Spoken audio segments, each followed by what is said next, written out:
Ayan, bagong katay na naman natin to, 10PD1.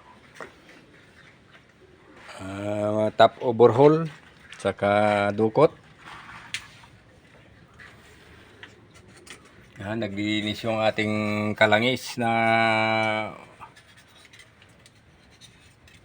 para may balik na itong mga parts ng ating kwan. So, babayin po ang pagkabuo ng ating 10PD1. Medyo mainit yung makina. Kailangan niyang mapalitan ng cylinder head gasket at saka valve seal, valve guide. Yan.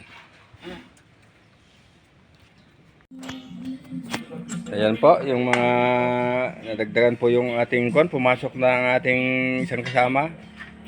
Nag-a-assemble ng head. Malapit na nating isampa ito hanggang hapon.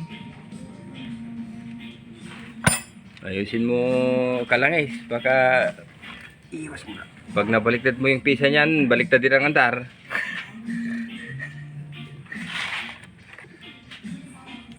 The disk ko ti cellphone ni Jay, malipata kalaktuman lang.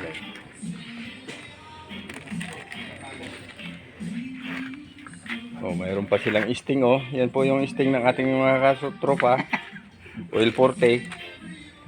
Jadi patingam tadi kabitan tayo spring.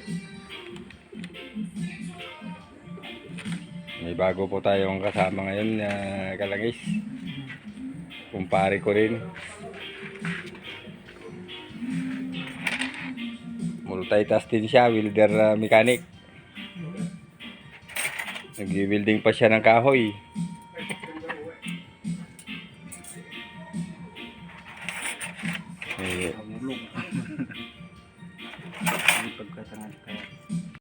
Ayan, bagong katay na naman natin to, 10PD1. Top overhaul, saka dukot. Ayan, naglinis yung ating kalangis na para may balik na itong mga parts ng ating kwan. So, babayin po ang pagkabuo ng ating 10PD1. Medyo mainit yung makina. Kailangan niyang mapalitan ng cylinder head gasket at saka valve seal, valve guide. Yan.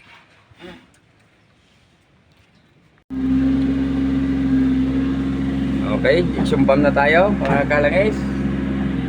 Ito na yung kanyang timing mark. Mapapansin natin may dati ng marking siya. Kailangan yung dalawang marking na to tatama yung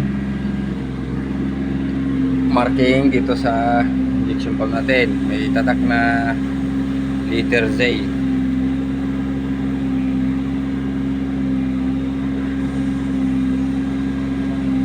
Ayan, naliwanag po yung letter G na yan, yung tatamaan ng dalawang marking na yon.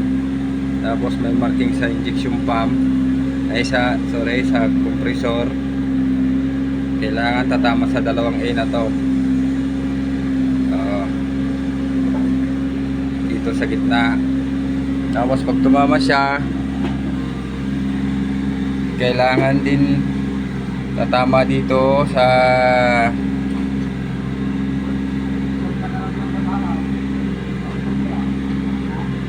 yun, yung pointer doon sa may compressor dito. Saka yun, yung nakikita po yun, yung malit na point na yun, dito po siya tatama. Nakatapat po siya, eksakto naka 0-0. Okay, subaybayan po mga kalangis yung kwan pagka andar nitong ating 10PD1. Setup na tayo. Ang running firing order niya ay 18762.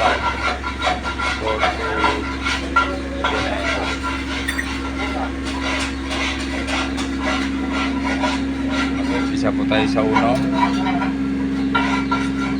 Yung 4 nito nakadiin ang intake sa kabila.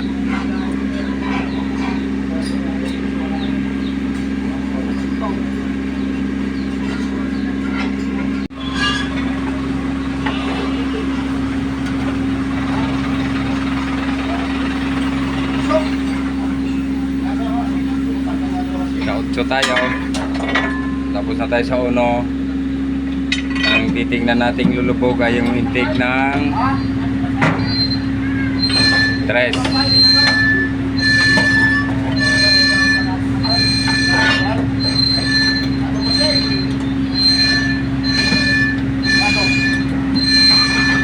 Up! Ayan na siya. Tapos 8.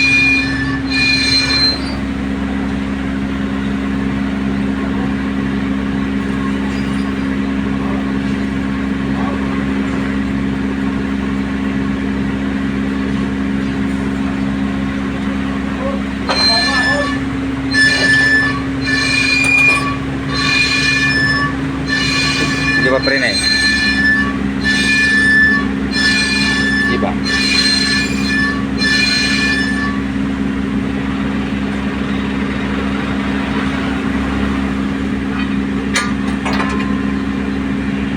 Hindi na nakakat ko. Ano pinansin nila eh?